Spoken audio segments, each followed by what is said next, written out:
In the autumn of 1998, the small mountain town of Black Hollow, West Virginia, still looked like a postcard from an older America. White clapboard houses with wraparound porches and a single traffic light that blinked yellow after 9 p.m.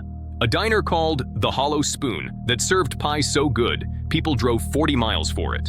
Everyone knew everyone. Doors were left unlocked. Children played in the street until the streetlights came on. Then the pets started disappearing. It began slowly.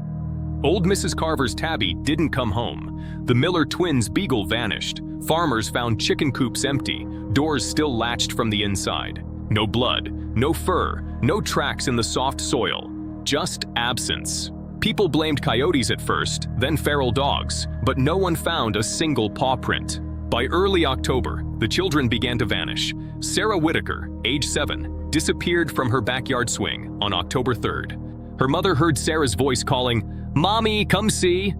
When she ran outside, the swing was still moving. The seat was warm. No one was there. By Halloween, 9 children were gone. The town organized a candlelight vigil on the high school football field on October 31st. Almost every adult and teenager in Black Hollow attended. Pastor Elijah Monroe stood at the 50-yard line with a megaphone. They lit candles. They sang Amazing Grace. They promised they would search every inch of the forest until every child was found. At 11:47 p.m., the candles began going out one by one. No wind, no rain, just invisible fingers pinching the flames. The crowd fell silent. Someone whispered, "Jesus!" Someone else screamed. Then came the sound, something large moving through the dark. Not footsteps, not growling. A slow, wet dragging, like wet canvas being pulled across gravel. No one saw what came out of the woods. What they found the next morning was worse. The football field was empty. No bodies, no blood, no signs of struggle. Just 217 pairs of shoes, neatly lined up in rows along the 50-yard line, laces tied, waiting for a game that would never start. The candles were still there too. Every single one burned down, wax pooled in the shape of tiny, perfect handprints. The town searched for weeks. No footprints, no tire marks. 200 people gone in one night. The remaining 47 barricaded themselves in the church. The remaining 47 residents barricaded themselves in the old stone church on Main Street. On November 1st, the church bell rang. It rang at 3:17 a.m. for exactly 17 minutes. When the sun rose, the church doors were standing wide open. Inside, 200 pairs of empty shoes lined up in pews, facing the altar. The remaining 47 were never seen again. Black Hollow is still on maps. The road signs are still there. The houses still stand, doors unlocked, lights on timers. Radios play softly to no one. Every year, on October 31st at 11:47 p.m., the football field lights come on by themselves. No one plays, but 217 pairs of shoes are always arranged in perfect rows, waiting for someone to fill them. For 25 years, the mystery of Black Hollow remains unsolved. What happened in that mountain town, and who is still keeping those shoes so perfectly clean? For Channel 7 News, I'm just here. Ambient wind sounds. Suspenseful music. Music fades. Silence. After the church doors were found open on November 1st, Black Hollow became a ghost town, in every literal sense. Ominous ambient music. The 47 survivors never left the building. They were never found. Not a single trace remained. Or so they thought. Low rhythmic bass. What was found 3 days later was every pair of their shoes, lined up in perfect rows along the pews, facing the altar. Laces tied, soles still warm, as if the owners had simply stepped out of them and vanished into thin air. No bodies, no blood, no sign of violence, just shoes. The county sheriff, by then the only law enforcement left in a 30-mile radius, ordered the church sealed. He posted 2 deputies at the doors with shotguns. They lasted one night, only one. At 3:17 a.m., the bell rang again. It rang for 17 minutes, a hollow metallic scream in the darkness. Loud, echoing bell toll. When dawn came, the deputies were gone. Their boots remained, lined up side by side, just inside the threshold. They were facing inward, as though they had been waiting for someone to step into them, waiting for a wearer that never came. Eerie violin music. The sheriff himself went in alone the next day. No one tried to stop him. No one dared. He was found 2 hours later sitting in the front pew, staring. His service weapon was still in the holster. His hat was on his lap. His boots were gone. In their place, 2 empty spaces in the row, a void that spoke louder than any words. He never spoke again. He only pointed at the shoes when asked what happened. Then he pointed at his own bare feet. The county brought in state police, then the FBI, then the National Guard. They searched every inch of the church and the town. They found nothing. No fingerprints, no DNA, no fibers, only the shoes. Always the shoes. Low, unsettling hum. Every single pair had been rearranged overnight. Now they formed a perfect spiral in the center of the sanctuary. It was spiraling inward toward the altar, like a nautilus shell made of leather and laces, a geometric nightmare. In the very center sat one pair of children's sneakers, Sarah Whitaker's. They were still warm, as if she had just stepped out of them. The guards set up a perimeter, floodlights, motion sensors, armed patrols. They were determined to catch whatever was doing this. At 11:47 p.m. on November 4th, every floodlight on the field failed simultaneously. The world went black. 17 minutes of darkness. 17 minutes of silence that was heavier than the shadows themselves. When power returned, the spiral was gone. In its place, 217 new pairs of shoes. All of them belonged to the guard. All facing the goalposts. All still warm. The ground beneath them was undisturbed. Not a single footprint in the mud. Low wind whistling sound. The perimeter was abandoned the next morning. The state declared Black Hollow a restricted zone. The town was erased from the maps. Roads were barricaded, signs posted, danger, unstable ground, do not enter. But boundaries don't stop the stories. Locals still talk. They say if you drive past the old turnoff at night, you can hear it. A sound that shouldn't exist. Faint, rhythmic footsteps. Hundreds of them, marching in perfect time, coming from the direction of the football field. Sound of hundreds of synchronized footsteps. And sometimes, just sometimes, if you stop the car and listen long enough, you hear a child's giggle from inside your own trunk. And when you look in the rearview mirror, there's a pair of small shoes on the back seat. Laces tied, facing forward, waiting. Child's giggle echoes and fades into silence. The silence that fell over Black Hollow after the church doors stood open was not peaceful. It was a heavy, suffocating weight that seemed to swallow the very air. It was the silence of something listening, waiting, counting the heartbeats of anyone brave enough to remain. The county sheriff, by then the only law left within 30 miles, ordered the church sealed. He knew something was wrong, something the law wasn't designed to handle. He ordered the doors sealed with padlocks and yellow tape, a futile attempt to keep the darkness contained within those walls. He posted 2 deputies at the doors with shotguns and instructions not to enter under any circumstances. They were told to stay outside, no matter what they heard. They lasted one night. Just one night of the Hollow's oppressive attention was all their sanity could afford. At 3:17 a.m., the bell rang again. It wasn't a call to prayer. It was a tolling for something else entirely. 17 minutes of relentless sound. When dawn came, the deputies were gone. No struggle, no tracks, no sign of a fight. Just the rising sun and the empty porch.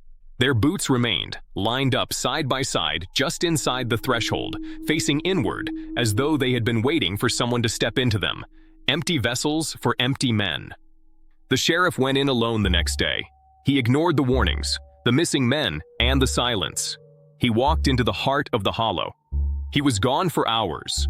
The town waited in a state of suspended breath, watching the silent building for any sign of life. He was found 2 hours later sitting in the front pew, staring at the altar. He looked like a man who had seen the end of the world and found it hollow. His service weapon was still in the holster. His hat was on his lap. He hadn't fired a shot. He hadn't even tried to defend himself. His boots were gone, in their place. 2 empty spaces in the row where he had been standing. 2 voids in the dust. He never spoke again. He only pointed at the shoes when asked what happened. Then he pointed at his own bare feet, as if the answer was written in the absence. The state police arrived next, then the FBI, then the National Guard. A full-scale occupation of a town that was already dead. They brought everything: technology, manpower, authority. They treated it like a crime scene, a terrorist act, a natural disaster.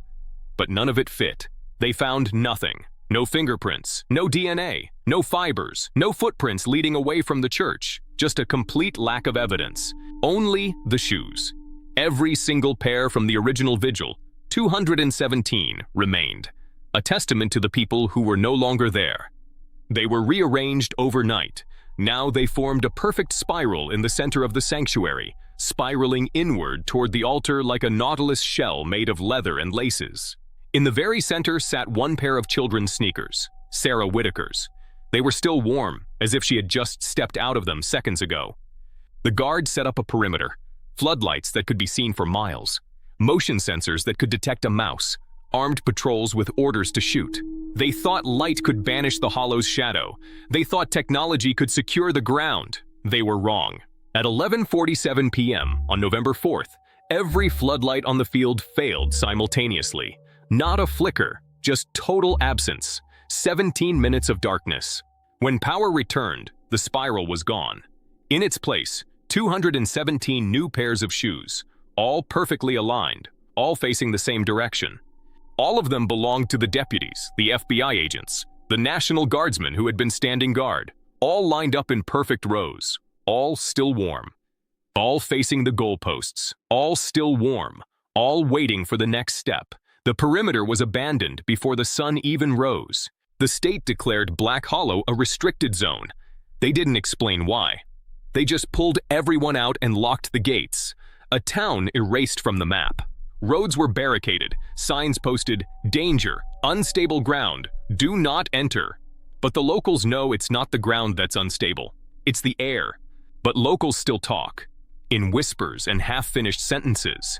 They say if you drive past the old turnoff at night, you can hear it. A sound that shouldn't exist. Faint, rhythmic footsteps, hundreds of them, marching in perfect time. They aren't coming from the road.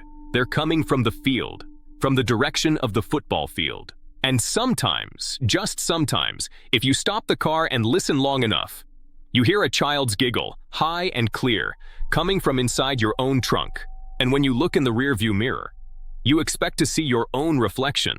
But there's something else. A pair of small shoes on the back seat, laces tied, facing forward, waiting. The shoes are walking.